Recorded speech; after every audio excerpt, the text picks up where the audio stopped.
ಮಧ್ಯಾಹ್ನ 3ರಿಂದ 3:30 ಸಮಯದಲ್ಲಿ ಬಂಟ್ವಾಳ ಗ್ರಾಮಾಂತರ ಪೊಲೀಸ್ ಠಾಣೆ ಕೊಲ್ತಮ ಜಿಲ್ಲೆಯಲ್ಲಿ ಇಬ್ಬರು ಯುವಕರ ಮೇಲೆ ಮರಣದ ಕಾಲ ಆಗಿದೆ. ಅದರಲ್ಲಿ ಒಬ್ಬ ವ್ಯಕ್ತಿ ಅಸುನೀಗಿದ್ದಾನೆ, ಮತ್ತೊಬ್ಬ ಆಸ್ಪತ್ರೆಯಲ್ಲಿ ಚಿಕಿತ್ಸೆ ಪಡೀತಾ ಇದ್ದಾನೆ. ಸುಮಾರು ಒಂದು 3:30 ಸಮಯದಲ್ಲಿ ಇಬ್ಬರು ಒಂದು ಪಿಕಪ್ ವಾಹನದಲ್ಲಿ ಮರಳನ್ನು ಡಂಪ್ ಮಾಡೋಕ್ಕೆ ಹೋದಾಗ ಯಾರೋ ದುಷ್ಕರ್ಮಿಗಳು ಇವ್ರ ಮೇಲೆ ಹಲ್ಲೆ ಮಾಡಿದ್ದು, ಯಾವ ಕಾರಣಕ್ಕೆ ಯಾರು ಮಾಡಿದ್ದಾರೆ ಅನ್ನೋ ಮಾಹಿತಿ ನಮಗೆ ಲಭ್ಯ ಆಗಿಲ್ಲ. ಹಾಗಾಗಿ ಈಗ ನಾವು ತನಿಖೆಯನ್ನು ಶುರು ಮಾಡಿದ್ವಿ. ಪ್ರಕರಣ ದಾಖಲು ಮಾಡಿಕೊಂಡು ತನಿಖೆ ಶುರು ಮಾಡ್ತೀವಿ. ಯಾರು ಏನು ಅಂತ ಮಾಹಿತಿ ಗೊತ್ತಾಗ ನಿಮ್ಮ ಜೊತೆ ಶೇರ್ ಮಾಡ್ಕೊತೀವಿ. ನಿಶ್ಚಿತಾಜ್ಞೆ ಈಗ ಹೌದು, ನಾವು ಸ್ಟಾರ್ಟ್ ಮಾಡ್ತಾ ಇದ್ದೀವಿ.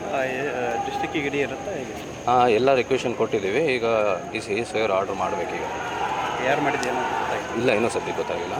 ತಿಳ್ಕೊಂಡ್ಮೇಲೆ ನಾವು ತನಿಖೆ ಮುಂದುವರ್ತಾ ನಿಮ್ಮ ಮಾಹಿತಿ ಕೊಡ್ತೀವಿ. ಗಾಯಾಳು ಪರಿಸ್ಥಿತಿ ಅವ್ರಿಗೆ ಈಗ ಆಪರೇಷನ್ ನಡೀತಾ ಇದೆ, ಔಟ್ ಆಫ್ ಡೇಂಜರ್ ಅಂತ ಹೇಳಿದ್ದಾರೆ. ಸರಿ ಬನ್ನಿ.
ಮತ್ತೆ ಮಂಗಳೂರಿನಲ್ಲಿ ರಕ್ತದ ಕೋಡಿ ಹರಿದಿದೆ.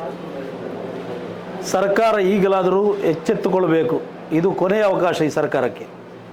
ಸರ್ಕಾರದ ನಮ್ಮದೇ ಪಕ್ಷದ ಸರ್ಕಾರ ಇದೆ. ನಾನು ಪಕ್ಷದ ಅಲ್ಪಸಂಖ್ಯಾತ ಘಟಕದ ಅಧ್ಯಕ್ಷ. ನಾನು ಮತ್ತೆ ಆಗ್ರಹಪಡಿಸ್ತಾ ಇದ್ದೇನೆ, ತಕ್ಷಣ ಗೃಹ ಸಚಿವರು, ಉಸ್ತುವಾರಿ ಮಂತ್ರಿಗಳು ದಕ್ಷಿಣ ಕನ್ನಡ ಜಿಲ್ಲೆಗೆ ಬರಬೇಕು, ಪರಿಸ್ಥಿತಿಯನ್ನು ಅವಲೋಕಿಸಬೇಕು. ಯಾವಾಗ ಪ್ರಚೋದನಕಾರಿಯಾಗಿ ಮಾತನಾಡಿ ದ್ವೇಷದ ಭಾಷಣಗಳನ್ನು ಮತ್ತೆ ಮತ್ತೆ ಪುನರಾವರ್ತನೆ ಮಾಡ್ತಾ ಇದ್ದ ಕಾರಣ ಈ ಕೊಲೆಯಾಗಿದೆ.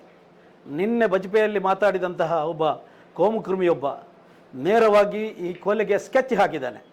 ನಾಳೆ ನೋಡ್ತಾ ಇದ್ದೀವಿ, ಅದು ನಮ್ಮ ಕೈಯಲ್ಲಿದೆ ಅಂತ ನೇರವಾಗಿ ಜರೆದಿದ್ದಾನೆ. ಅಷ್ಟು ಜನರ ಎದುರಲ್ಲಿ ನೇರವಾಗಿ ಸೂಚನೆಯನ್ನು ಕೊಟ್ಟಿದ್ದಾನೆ. ಈ ಕೊಲೆಗೆ ಪ್ರಮುಖ ಕಾರಣ ಆರೋಪಿ ಅದೇ ಶ್ರೀಕಾಂತ್ ಶೆಟ್ಟಿ. ಆತನನ್ನು ತಕ್ಷಣ ಬಂಧಿಸಬೇಕು.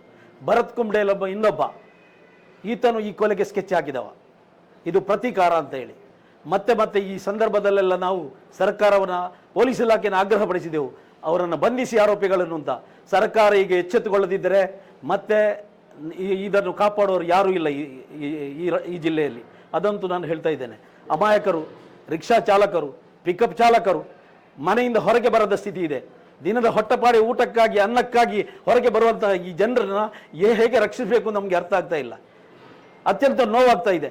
ನಾವು ಸರ್ಕಾರದ ಒಂದು ಭಾಗವಾಗಿ ನಿಲ್ಲಕ್ಕೆ ನಮಗೆ ಬಹಳ ನೋವಿಂದ ಹೇಳ್ತಾ ಇದ್ದೇನೆ. ಈ ಕೊಲೆಯ ಸರಣಿ ಇವತ್ತಿಗೆ ಕೊನೆ ಆಗಬೇಕು.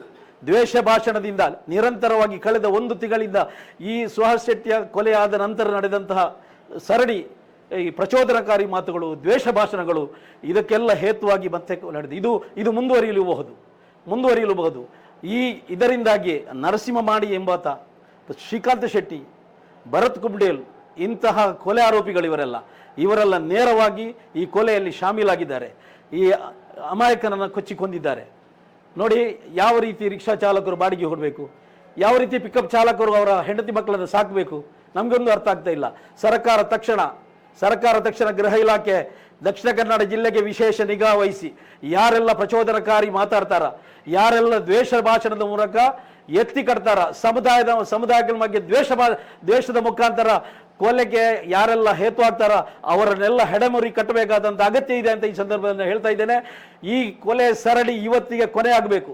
ದಕ್ಷಿಣ ಕನ್ನಡ ಜಿಲ್ಲೆ ಸಾಮರಸ್ಯ ಮುಂದುವರಿಬೇಕಾದ್ರೆ ದ್ವೇಷ ಭಾಷಣ ಮಾಡುವವರು ಯಾರಿದ್ದಾರ, ಪ್ರಚೋದನಕಾರಿಯಾಗಿ ಮಾತಾಡೋ ಯಾರಿದ್ದಾರ, ಅಮಾಯಕರನ್ನು ಕೊಂದವರು ಯಾರಿದ್ದಾರ ಅವರನ್ನು ಹೆಡೆಮುರಿ ಕಟ್ಟಬೇಕು ಅಂತ ಹೇಳಿ ಈ ಮೂಲಕ ನಾನು ಆಗ್ರಹಪಡಿಸ್ತಾ ಇದ್ದೇನೆ. ಆಗಲೇ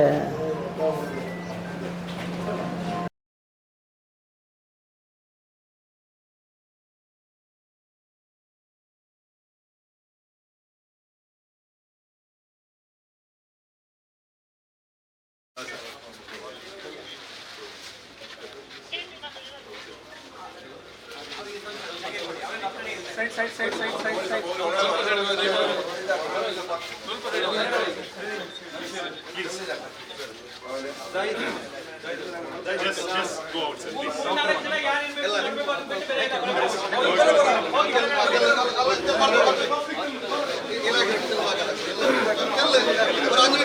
please.